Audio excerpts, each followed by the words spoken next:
They don't work harder than you. They just play a different game. Most people think the rich stay rich because they're lucky, greedy, or born special. That story is comforting, because it lets everyone else off the hook.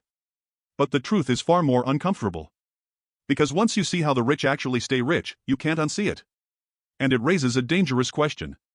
If the rules are this clear, why aren't more people winning? Picture this. Two people earn the same income. Same age. Same city.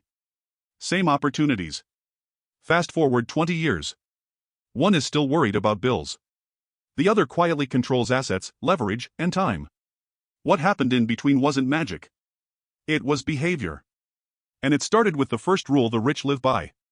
A rule most people never learn. The rich don't chase money. They build systems. That sounds simple. Almost boring. But think about how most people live. They trade time for money, over and over, year after year. More hours. More stress.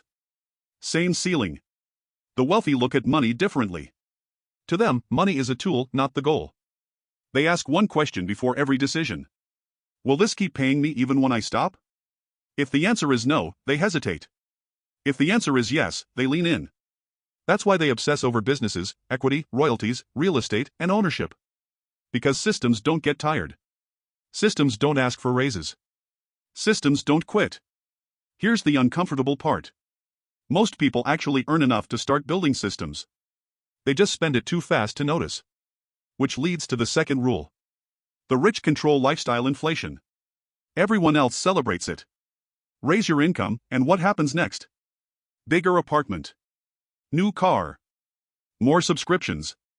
More you deserve it spending. It feels like progress. But to the wealthy, it's a trap. They understand something most people don't. Every permanent expense is a silent chain. The rich don't avoid nice things. They just delay them. They let assets upgrade their lifestyle. Not paychecks. So while others use raises to look richer, the wealthy use raises to become richer. And the gap widens, quietly. But here's where it gets even more interesting. Because staying rich isn't just about what you buy. It's about what you ignore. The rich are extremely selective with their attention. They don't chase every trend. They don't react to every headline. They don't panic every time the market sneezes. Why? Because attention is more valuable than money. Money can be earned back. Time and focus cannot. So they build filters. They consume information slowly. They make decisions patiently. They think in decades, not weekends. Ask yourself this. How many decisions in your life are driven by noise instead of strategy? That difference alone compounds over years. Now let's talk about a rule no one likes to admit. The rich use debt, but never the way poor people do. Most people hear debt and think danger. Bills. Stress. Survival. The wealthy hear debt and think leverage. They use debt to acquire assets that pay for the debt itself. They borrow with a plan.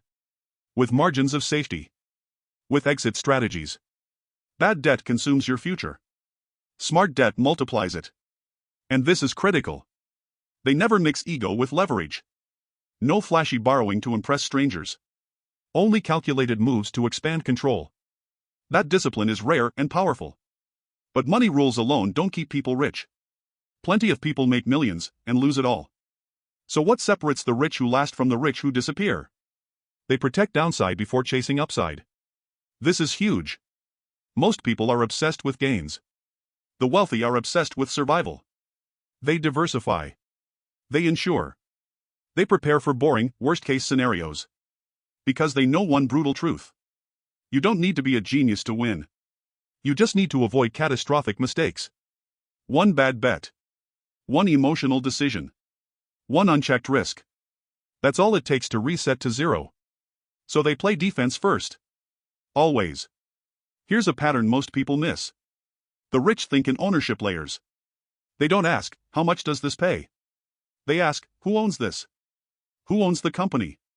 Who owns the platform? Who owns the data? Who owns the distribution? Because owners get paid before workers and forever after. That's why the wealthy push their children toward equity, not just careers. Careers create income. Ownership creates permanence. And permanence is how wealth survives generations. Now let's address the most powerful and least discussed rule of all. The rich are extremely intentional about who influences them. They know something most people learn too late. Your environment programs your financial identity. So they curate their circle, their mentors, their conversations. Not out of arrogance, but strategy.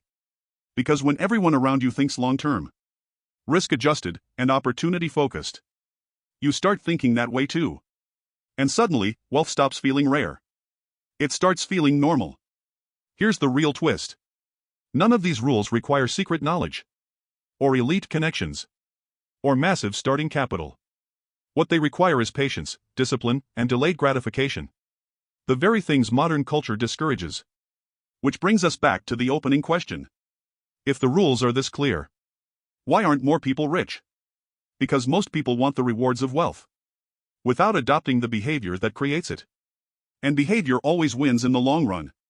So here's the takeaway. The rich stay rich by playing a slow game in a fast world. By choosing boring consistency over exciting chaos. By protecting their future even when no one is watching. And once you understand that, you realize wealth isn't about money at all. It's about control. Control over time. Control over decisions. Control over attention. Miss that and you'll work forever. Master it and the game changes. If this shifted the way you think about money, there's a deeper layer most people never see. The silent rules the wealthy teach their children but never say out loud. That's what we'll uncover next. And if you don't want to miss it, you already know what to do.